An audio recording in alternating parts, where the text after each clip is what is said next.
Good evening everyone. I hope you are all doing well. Welcome to T1 Academy Current Affairs classes. ఈ రోజు current affairs classes లో భాగంగా మనం news లో ఉన్న కొన్ని ముఖ్యమైన అంశాల గురించి చర్చించుకుందాం. అవేంటంటే coming on to the first topic, that is world cyber crime index. World cyber crime index యొక్క రిపోర్ట్ వచ్చింది. అంటే ప్రపంచ సైబర్ నేర సూచి. మరి ప్రపంచంలోని 100 దేశాల పైన పరిశోధనలు జరిపిన అంతర్జాతీయ నిపుణుల బృందం ఈ ప్రపంచ సైబర్ నేర సూచిని ఇవ్వడం జరిగింది. ప్రపంచంలో 193 దేశాలు ఉన్నాయి కదా, బట్ అందులో మొత్తం తీసుకోకుండా ప్రపంచంలోని 100 దేశాల మీద పరిశీలన జరిపిన అనంతరం world cyber crime index report ని రూపొందించడం జరిగింది. మరి ప్రధానంగా వాటిని దేన్ని కన్సిడర్ చేశారు అంటే ఎలాంటి నేరాలు జరిగితే సైబర్ క్రైమ్ అని చెప్పి ఈ ఇండెక్స్ లో తీసుకోవడం జరిగిందంటే ముఖ్యంగా ఈ malware issues, cyber attacks, ransomware, డేటాని దొంగలించడం, హ్యాకింగ్, క్రెడిట్ కార్డ్ వివరాల తస్కరణ, ఇలాంటివి జరుగుతూ ఉంటాయి కదా. ఎస్, మరియు ముందస్తు చెల్లింపు మోసాలు అంటే మన ఇండియాలో అప్పుడప్పుడు జరుగుతూ ఉంటాయి. సార్ మీకు లాటరీలో ఇది గెలుచుకున్నారు, శంషాబాద్ ఎయిర్పోర్ట్ దగ్గర ఆగింది, మీరు ఒక 10,000 కడితే మీకు ఇంటికి పంపిస్తాం, ఇలాంటివి జరుగుతాయి కదా. ఎస్, ఇలాంటివన్నిటిని కంపేర్ చేసి ఈ వరల్డ్ సైబర్ క్రైమ్ ఇండెక్స్ అనే దాన్ని ఇవ్వడం జరిగింది. ఓకే, మరి ఇందులో టాప్ కంట్రీ ఏదో తెలుసా? ఇందులో టాప్ కంట్రీ రష్యా మొట్టమొదటి ప్లేస్ లో నిలవడం జరిగింది. రష్యాలో సైబర్ క్రైమ్ అనేది చాలా చాలా ఎక్కువగా ఉందంట, ఎక్కువగా ఉందంట. మరి మన ఇండియా ఇందులో 10th పొజిషన్ లో నిలవడం జరిగింది. టాప్ ప్లేస్ లో రష్యా. ఈ రిపోర్ట్ లో టాప్ ప్లేస్ లో ఎవరు ఉన్నారు, ఇండియా ర్యాంకింగ్ ఎంత, లాంటి విషయాలు group 1 TSPSC, group 2 APPSC mains and TSPSC వాళ్ళకు ఇంపార్టెంట్ అవుతాయి. మరి ఫస్ట్ ప్లేస్ లో రష్యా, సెకండ్ ప్లేస్ లో Ukraine, third China, fourth USA, fifth Nigeria. ఇవి టాప్ 5 లో ఉన్నాయి సైబర్ క్రైమ్ సంబంధించిన విషయంలో. మరి ఇండియా 10th ప్లేస్ లో నిలవడం జరిగింది. మన దేశం 10th ప్లేస్ లో నిలవడం జరిగింది. ముఖ్యంగా రష్యా మరియు యుక్రెయిన్ లో ఈ సైబర్ నేరాలు అనేవి లేటెస్ట్ టెక్నాలజీ వాడి లార్జ్ స్కేల్లో జరుగుతున్నాయంట. ఒక రకంగా ఈ రెండు దేశాలు ప్రపంచవ్యాప్తంగా ఈ సైబర్ క్రైమ్ కి ఒక హబ్ లాగా ఉన్నాయి. కానీ నైజీరియా లాంటి దేశాలు ఉన్నాయి, ఇక్కడ ఎక్కువగా జరుగుతున్నా కూడా సైబర్ అటాక్స్ వాళ్ళు టెక్నాలజీలో చిన్న విషయాల్లోనే చేస్తూ ఉంటారు. Okay, technologically too high amount, too high ransomware ఇలా కాకుండా లిమిటెడ్ గా చేస్తారు, బట్ ఎక్కువ నంబర్ ఆఫ్ మాత్రం ఎక్కువగా ఉంటాయి నైజీరియా లాంటి దేశాలు. అంటే ఈ సైబర్ నేరగాళ్ళ దగ్గర ఉండే ఆ టెక్నాలజీ ఉంటుంది చూసారా, వాళ్ళు వాడే టెక్నాలజీ, వాళ్ళు చేసే మోసాలు అనేవి మినిమం లెవెల్లో మాత్రమే ఉంటాయి, కాకపోతే ఎక్కువ మందిని చేస్తూ ఉంటుంది. మన భారతదేశం ఇండియాలో 10th ప్లేస్ లో ఉంది కదా. మన ఇండియాలో ఎక్కువగా సైబర్ అటాక్స్ లేకపోతే సైబర్ క్రైమ్ ఏ విషయంలో జరుగుతున్నాయంటే ఈ ముందుగానే రుసుములు చెల్లింపులు జరిపేలా చేసే మోసగాళ్ళు ఉన్నారు కదా, అలాంటి మోసాలే ఇండియాలో ఎక్కువ అని చెప్పి చెప్పడం జరిగింది. మరి ఇండియాలో కూడా సైబర్ స్కామ్లు చాలానే జరుగుతున్నాయి. సైబర్ సెక్యూరిటీ అనేది ఇండియాలో కూడా పెంచుకోవాల్సిన అవసరం ఉంది.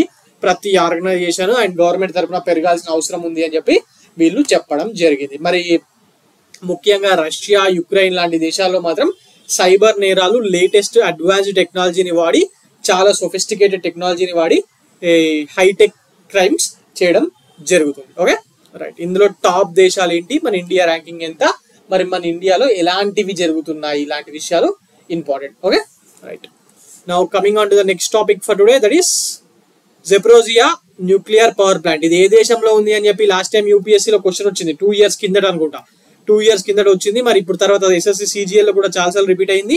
మరి ఇప్పుడు టీఎస్పీఎస్సీ, ఏపీపీఎస్సీ ఎగ్జామ్స్ లో కూడా వచ్చే అవకాశం 100% ఉంది. అవునా కదా?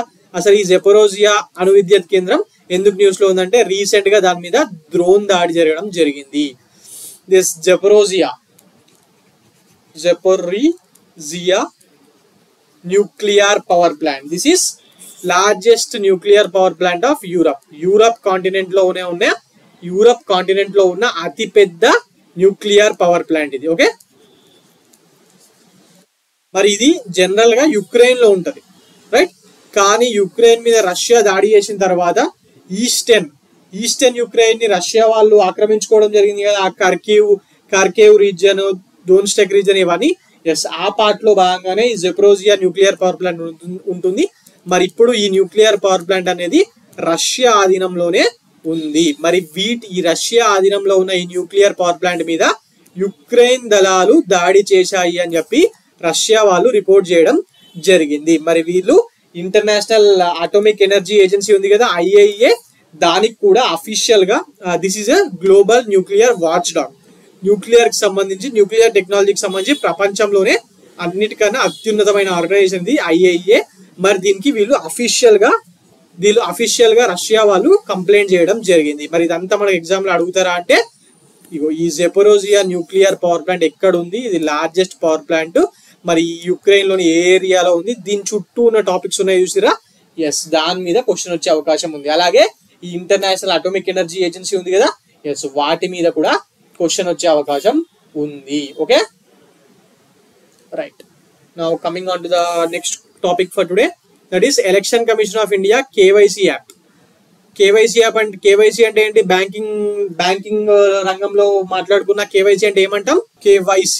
Okay, election commission of India's KYC app, that is know your candidate. Know your candidate. మీ ఎలక్షన్ లో మీ నియోజకవర్గం నుంచి నిల్చున్న అభ్యర్థులు ఉంటారు కదా, వాళ్ళకి సంబంధించిన డీటెయిల్స్ అన్ని ఇందులో పెట్టడం జరుగుతుంది. ఓకే, సో బేసిక్ గా వీళ్ళు నిల్చున్న అభ్యర్థులు ఏవైతే ఎలక్షన్ కమిషన్ కి వాళ్ళ అఫిడవిట్ లో పేర్కొంటారో అవిటినే పెడతారు, కొత్తగా ఏం పెట్టరు. అంటే ఏముంటాయి అందులో?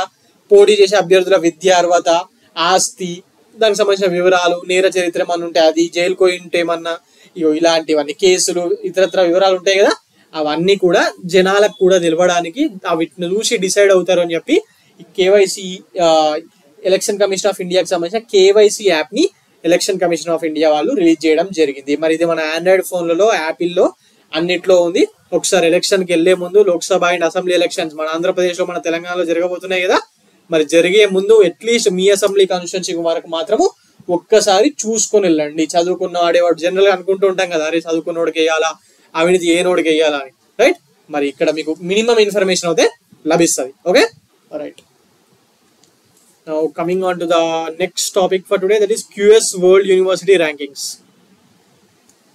ఈ QS World University Rankings, that is Quacquarelli Symonds, ఈ వరల్డ్ యూనివర్సిటీ ర్యాంకింగ్స్ ప్రతి సంవత్సరం రిలీజ్ చేస్తూ ఉంటది కదా, ఎస్, మరి ఈ సంవత్సరం కూడా వాళ్ళు రిలీజ్ చేయడం జరిగింది. దానివల్ల ఇది న్యూస్ లోకి వచ్చింది. మరి ఈ క్వాకరెల్లి సైమండ్స్ అనే ఆర్గనైజేషన్ లండన్ కి సంబంధించిన ఒక ఆర్గనైజేషన్ అండి. మరి వాళ్ళు వెల్లడించిన జాబితాలో ఫస్ట్ ర్యాంకింగ్ లో, ప్రపంచంలోని అత్యున్నతమైన యూనివర్సిటీ ర్యాంకింగ్స్ లో ఆక్స్ఫర్డ్ యూనివర్సిటీ వాళ్ళు ఫస్ట్ ప్లేస్ లో నిలవడం జరిగింది. ఆక్స్ఫర్డ్, స్టాన్ఫోర్డ్స్, మ్యాసచ్యూసెట్స్, హార్వర్డ్, ఇవన్నీ ఎప్పుడు ఉండేటివి కదా టాప్ లో. క్యాంబ్రిడ్జ్, ఎస్, అటు ఇటు చేంజ్ అవుతాయి, ఫస్ట్ సెకండ్ కి వస్తుంది, కొన్నిసార్లు కొన్ని ఫస్ట్ వస్తుంది, రైట్? మరి ఈసారి ఫస్ట్ ప్లేస్ లో ఆక్స్ఫర్డ్ వాళ్ళు నిలవడం జరిగింది. మరి మన ఇండియా నుంచి ఏమైనా యూనివర్సిటీ ఉందా టాప్ లో? ఇండియా నుంచి ఏ యూనివర్సిటీ కూడా టాప్ 10 లో లేదు. కాకపోతే ప్రపంచవ్యాప్తంగా ఉన్న ఈ టాప్ యూనివర్సిటీస్ ఉంటాయి కదా, ఆ టాప్ యూనివర్సిటీస్ లో ఏషియా నుంచి ఎక్కువగా చైనా దేశం నుంచి ఉన్నాయి. మరి దాని తర్వాత సెకండ్ ఇండియా నుంచే ఎక్కువ యూనివర్సిటీస్ ఈ QS వరల్డ్ యూనివర్సిటీ ర్యాంకింగ్స్ లో ప్లేస్ సంపాదించడం జరిగింది. మరి ఈ ర్యాంకింగ్స్ ని వీళ్ళు ప్రపంచవ్యాప్తంగా ఉన్న 1500 యూనివర్సిటీస్, మరి ఆ 1500 యూనివర్సిటీస్ లో ఉన్న 16,400 డిఫరెంట్ స్ట్రీమ్స్ ఉంటాయి కదా, అంటే engineering, sciences, natural sciences, social sciences, ఇట్లా అన్ని సెక్టర్స్ ని కన్సిడర్ చేసి విశ్లేషించిన తర్వాతనే ఈ ర్యాంకింగ్స్ ని విడుదల చేయడం జరిగింది. మరి ఈ ర్యాంకింగ్స్ లో మన ఇండియా నుంచి జవహర్ లాల్ నెహ్రూ యూనివర్సిటీ ఉంది కదా, అంటే జవహర్ లాల్ నెహ్రూ టెక్నాలజికల్ యూనివర్సిటీ హైదరాబాద్ కాదు, JNU న్యూఢిల్లీ ఉంటది కదా జవహర్ లాల్ నెహ్రూ యూనివర్సిటీ. మరి వాళ్ళు ప్రపంచవ్యాప్తంగా డెవలప్మెంటల్ స్టడీస్ అనే ఒక సబ్జెక్ట్ లో వీళ్ళు ప్రపంచవ్యాప్తంగా యూనివర్సిటీస్ లో 20th ప్లేస్ లో నిలవడం జరిగింది. ఇది ఏ సబ్జెక్ట్ లోనైనా ఇండియా నుంచి ఒక యూనివర్సిటీ ఈ ప్లేస్ లో నిలవడం అనేది ఈ QS వరల్డ్ యూనివర్సిటీ ర్యాంకింగ్స్ లో ఇదే అన్నిటికన్నా top. Okay, JNU developmental studies అనే సబ్జెక్ట్ లో 20th ప్లేస్ లో నిలవడం జరిగింది. ఇది ఇంపార్టెంట్. అలాగే ఈ JNU ఒక డెవలప్మెంటల్ స్టడీస్ లో మాత్రమే కాకుండా ఇండియాలో ఉన్న అన్ని యూనివర్సిటీస్ తో కంపేర్ చేసినప్పుడు జోగ్రఫీ, హిస్టరీ, మోడర్న్ లాంగ్వేజెస్ అంటే ఆధునిక భాషలు, and political science and international relations, that is రాజకీయాలు అండ్ ఇంటర్నేషనల్ రిలేషన్స్ ఇవి ఉంటాయి కదా, ఇలాంటి సబ్జెక్ట్స్, ఆంథ్రోపాలజీ లాంటి సబ్జెక్ట్స్ లో జేఎన్యు ఇండియాలోనే అన్ని యూనివర్సిటీస్ కల్లా టాప్ పొజిషన్ లో నిలవడం జరిగింది. అలాగే ఐఐఎం అహ్మదాబాద్ ఉంది కదా, వాళ్ళు కూడా బిజినెస్ అండ్ మేనేజ్మెంట్ స్టడీస్ లో భాగంగా ప్రపంచంలోనే 22nd ప్లేస్ లో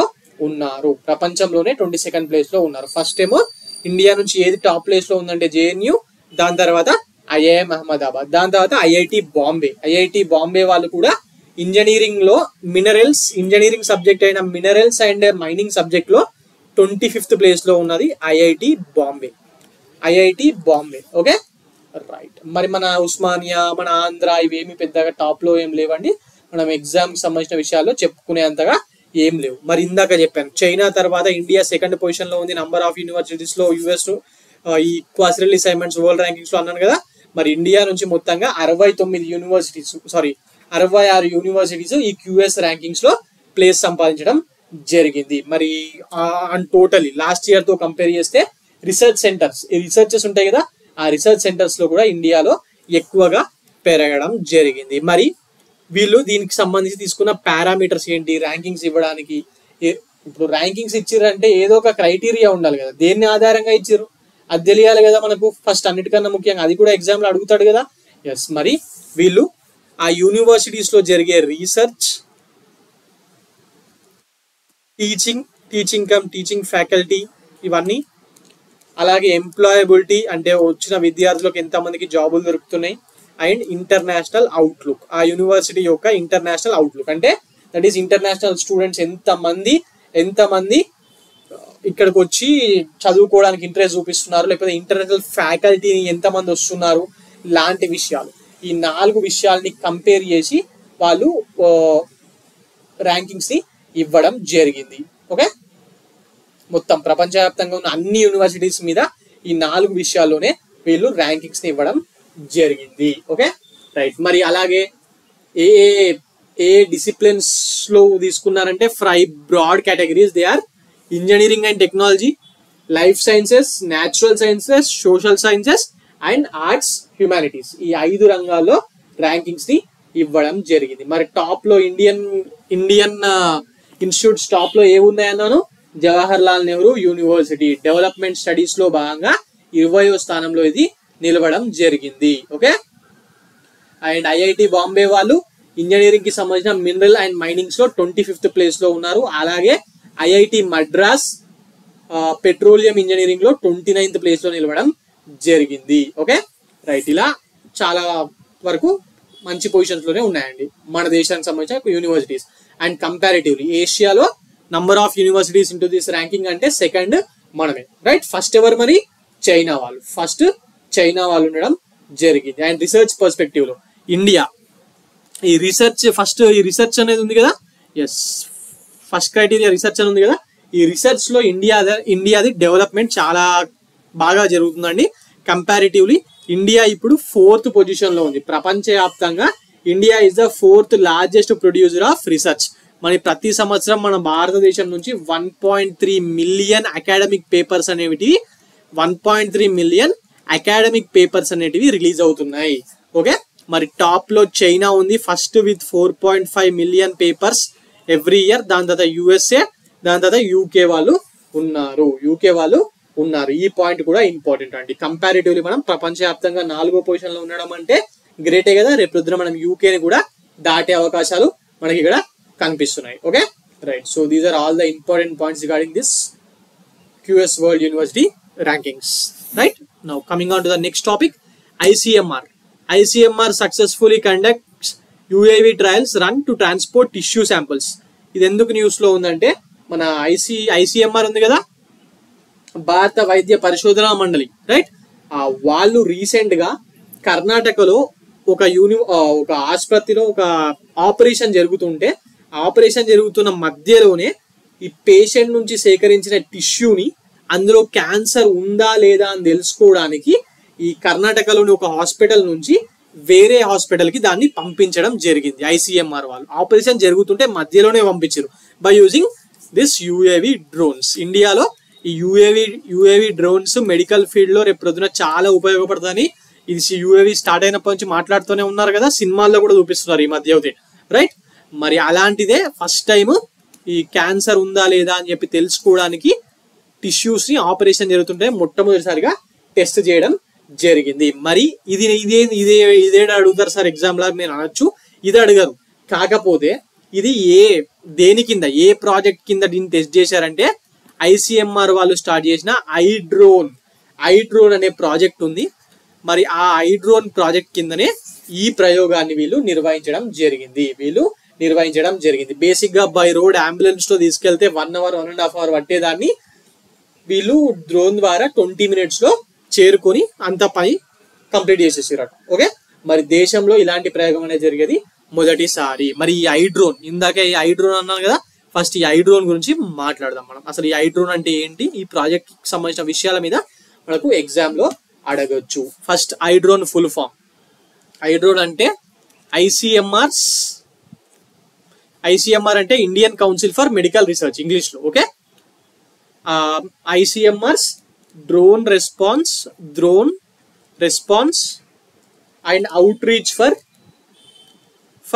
నార్త్ ఈస్ట్. ముఖ్యంగా నార్త్ ఈస్ట్ ఏరియా కోసము, మన నార్త్ ఈస్టర్న్ స్టేట్స్ ఉంటాయి కదా, ఎస్, దానికోసం దీన్ని స్టార్ట్ చేయడం జరిగింది. కాకపోతే ఇప్పుడు ఇండియాలో అన్ని ప్లేసెస్ లో దీన్ని ఉపయోగిస్తున్నారు. ఓకే, మరి ఈ ప్రాజెక్ట్ కింద ముఖ్యంగా మెడికల్ ఫీల్డ్స్ లో drones, that is UAV usage ని ఇంక్రీజ్ చేయడానికి, మరియు అత్యవసర సమయాల్లోనూ, మరియు రవాణా సౌకర్యాలు లేని మారుమూల ప్రదేశాలు ఉంటాయి కదా మన దగ్గర, ఎస్, అక్కడికి ఏదైనా బ్లడ్ పంపించడానికి, ఇలాంటి చిన్న చిన్న విషయాలకు, అలాగే మన ఈశాన్య రాష్ట్రాలు నార్త్ ఈస్టర్న్ స్టేట్స్ లో వైద్య సదుపాయాలు పెద్దగా ఉండని ఏరియాలకు ఈ వ్యాక్సిన్స్, బ్లడ్, డిఫరెంట్ మెడిసిన్స్ ఇవన్నీ పంపించేందుకు ఐసిఎంఆర్ వాళ్ళు ఈ ఐడ్రోన్ ప్రాజెక్ట్ ని 2021 లో మొట్టమొదటిసారిగా స్టార్ట్ చేశారు. మరి ఇప్పటికే ఈ డ్రోన్స్ టెక్నాలజీ సాయంతో హిమాచల్ ప్రదేశ్, మణిపూర్, నాగాలాండ్ లాంటి ఏరియాల్లో ఈ విలేజెస్, హింటర్లాండ్స్ ఉంటాయి కదా, ఎస్, ఆ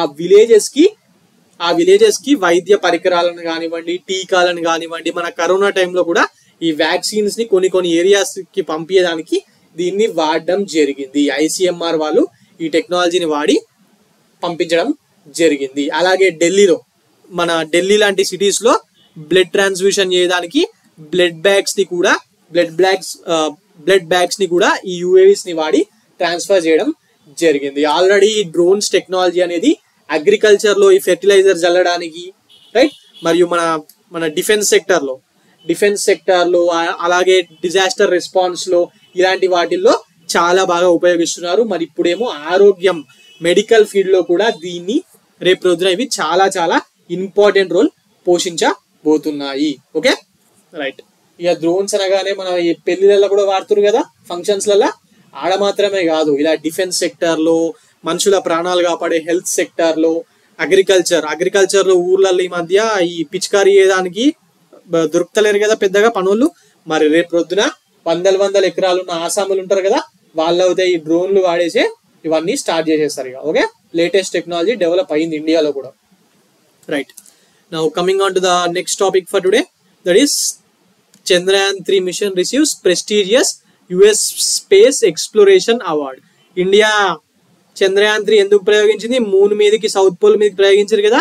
మరి దానికి, ఆ మిషన్ గాను చంద్రయాన్ 3 బృందానికి అమెరికాకు సంబంధించిన ఒక ప్రతిష్టాత్మకమైన అవార్డు ఈ చంద్రయాన్ 3 బృందానికి అందజేయడం జరిగింది. ఓకే, మరి రీసెంట్ గా అమెరికాలోని కొలరాడోలో యాన్యువల్ స్పేస్ సింపోజియం ప్రారంభోత్సవం జరిగింది. మరి అందులో జాన్ లియోనార్డ్ స్విగర్ట్ జూనియర్ అవార్డ్ ని మన చంద్రయాన్ 3 మిషన్ కి ఇవ్వడం జరిగింది. ఇక్కడ చూసారు కదా, John L Jack Swigert junior award for space exploration కి ఈ అవార్డ్ ని మరి మన ఇండియన్ బృందానికి ఇవ్వడం జరిగింది. ఓకే, మరి ఇస్రో వాళ్ళకు దీన్ని ఇచ్చారు. ఓకే, ఇది ఎవరికి ఇస్తారు, అసలు ఎందుకు ఇస్తారు అంటే, ముఖ్యంగా ఏదైనా ఒక అంతరిక్ష సంస్థ, అంటే ఇస్రో కానివ్వండి, నాసా కానివ్వండి, జాక్సా కానివ్వండి, ఈసా కానివ్వండి, ఇలా ఏదైనా ఒక అంతరిక్ష సంస్థ లేదా ఏజెన్సీ అంతరిక్ష రంగంలో సాధించిన విజయాలకు గాను అమెరికన్ వ్యామగామి అయిన ఈ జాన్ లియోనార్డ్ స్విగర్ జూనియర్ జ్ఞాపకార్థంగా ఈ అవార్డును అమెరికా స్పేస్ సంస్థ అమెరికన్ సంస్థ ఈ అవార్డుని ప్రతి సంవత్సరం ఇస్తూ ఉంటుంది. మరి అందులో భాగంగా మన చంద్రయాన్ 3 మిషన్ కి ఈసారి ఇవ్వడం జరిగింది. ఓకే, మరి ఈయన పేరు మీద ఎందుకు అంటే జాన్ ఎల్ స్విగర్ జూనియర్, ఈయన అపోలో 13 లూనార్ మిషన్ ఉంది కదా యుఎస్ వాళ్ళది, దాంట్లో ఈయన పనిచేయడం జరిగింది. మరి ఆయన జ్ఞాపకార్థం ఆయన పేరు మీద ఈ అవార్డుని ఇస్తారు. ఈ పేరు ఇంపార్టెంట్ అన్నిటికన్నా. జాన్ స్విగర్ జూనియర్ అవార్డ్ దేనికోసం ఇచ్చారు? స్పేస్ ఎక్స్ప్లోరేషన్ చంద్రయాన్ 3 మిషన్ కి ఇవ్వడం జరిగింది అనే points very very important. Okay, right. Now coming on to the next topic for today. Nobel award గ్రహీత ఆర్ నోబెల్ లౌరెట్ పీటర్ హిగ్స్ గారు ఉన్నారు కదా. మనం ఇంటర్లో ఈయన ఇచ్చిన సిద్ధాంతం గురించి ఇంటర్లో సిలబస్ లో చదువుతూ ఉంటారు. మరి ఆయన చనిపోవడం జరిగింది. ఆయన దేనికి famous? This man has propose the existence of God particle. Higgs boson కణాన్ని కనుక్కున్న బ్రిటన్ కు చెందిన దిగ్గజ శాస్త్రవేత్త అయిన పీటర్ హిగ్స్ చనిపోవడం జరిగింది. ఈయన దైవ కణం ఆర్ గాడ్ పార్టికల్ మీద పరిశోధన చేసి అదొకటి ఉంది అని చెప్పి నిరూపించడం జరిగింది. దీన్ని గాడ్ పార్టికల్ అని అంటారు, లేకపోతే హిగ్స్ బోసన్ సిద్ధాంతం అని చెప్పి పిలుస్తూ ఉంటారు.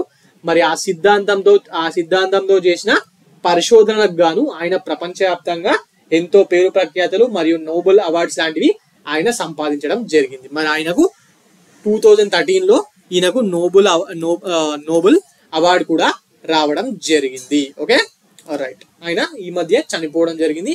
మరి ఈయన విషయం మీద ఈయన చనిపోయాడు, మరి నోబెల్ అవార్డు రైతే కాబట్టి పర్సన్ ఇన్ న్యూస్ కింద ఈయన గురించి అడగచ్చు.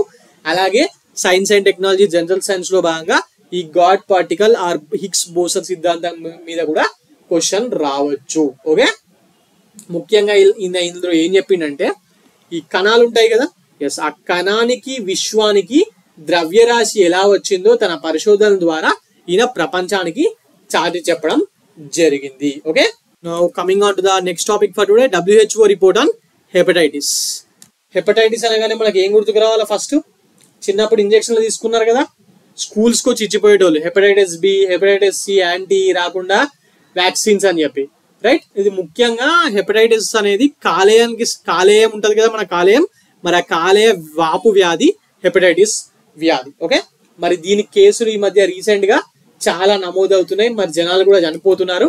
మరి దాని మీదనే WHO వాళ్ళు జాగ్రత్తగా ఉండండి అని చెప్పి హెచ్చరిక పాస్ చేయడం జరిగింది. అందులోనే ఇది న్యూస్ లో ఉంది. ఓకే, హెపటైటిస్ వచ్చిన వాళ్ళు చనిపోవడం కూడా ఈ మధ్య ఎట్లయితే క్షయ వచ్చిన వాళ్ళు చనిపోతా ఉంటారు చూసిరా, బాగా ఎక్కువగా చనిపోవడం జరుగుతుంది. 2022లో హెపటైటిస్ వల్ల ఇప్పటికే ప్రపంచవ్యాప్తంగా 13 lakhs మెంబర్స్ ఒక 2022లోనే చనిపోయారంట.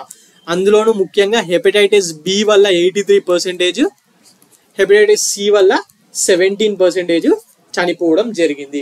మన కాలేయ వాప్ అనేది పెరగడానికి ఈ హెపటైటిస్ అనేది కారణం అవుతుంది. ఓకే, ముఖ్యంగా చనిపోతున్న వాళ్ళలో మరియు కేసులు నమోదవుతున్న వాళ్ళలో 2/3 కేసులు Bangladesh, China, Ethiopia, India, Indonesia, Pakistan, Nigeria ఇలాంటి థర్డ్ వరల్డ్ కంట్రీస్ లోనే ఎక్కువగా జరుగుతున్నాయి.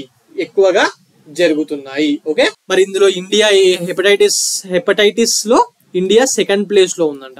భారత్ లో హెపటైటిస్ బి అండ్ సి కేసులు చాలా ఎక్కువగా నమోదై మరి 2022లో చూస్తే మన వాళ్ళు సెకండ్ ప్లేస్ లో ఉన్నారు. ఫస్ట్ ప్లేస్ లో చైనా నిలవడం జరిగింది. హెపటైటిస్ లో కూడా పాపులేషన్ ఎక్కువ, థర్డ్ వరల్డ్ కంట్రీస్, మనం స్టిల్ ఇప్పటికీ డెవలపింగే కానీ ఇంకా డెవలప్డ్ కంట్రీస్ లిస్ట్ లో మనం చేరలేదు కదా.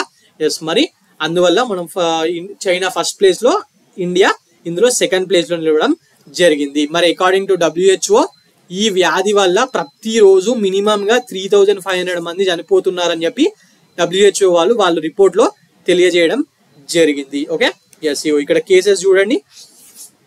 2022లో హెపటైటిస్ కేసులు చైనాలో 8.3 కేసెస్, ఇండియాలో 3.5 కేసెస్. 13 lakhs members చనిపోయారన్నాను. మొత్తం కేసులే 13 lakhs కాదు, ఇన్ని కేసులు ఉన్నాయి. మరి ఇది పెరుగుతానే పోతుంది. రేపు ప్రొద్దున ఇండియాలో కూడా ఆల్రెడీ సెకండ్ ప్లేస్ లో ఉన్నాము. ఇంకా మన దగ్గర ఇంకా పెరిగే అవకాశాలు ఉన్నాయి. సో జాగ్రత్తగా ఉండండి అని చెప్పి WHO వాళ్ళు, వరల్డ్ హెల్త్ ఆర్గనైజేషన్ వాళ్ళ రిపోర్ట్ లో చెప్పడం జరిగింది. మరి హెపటైటిస్ వైరస్ లో ABCDE అని 5 డిఫరెంట్ రకాలు ఉండడం జరిగింది.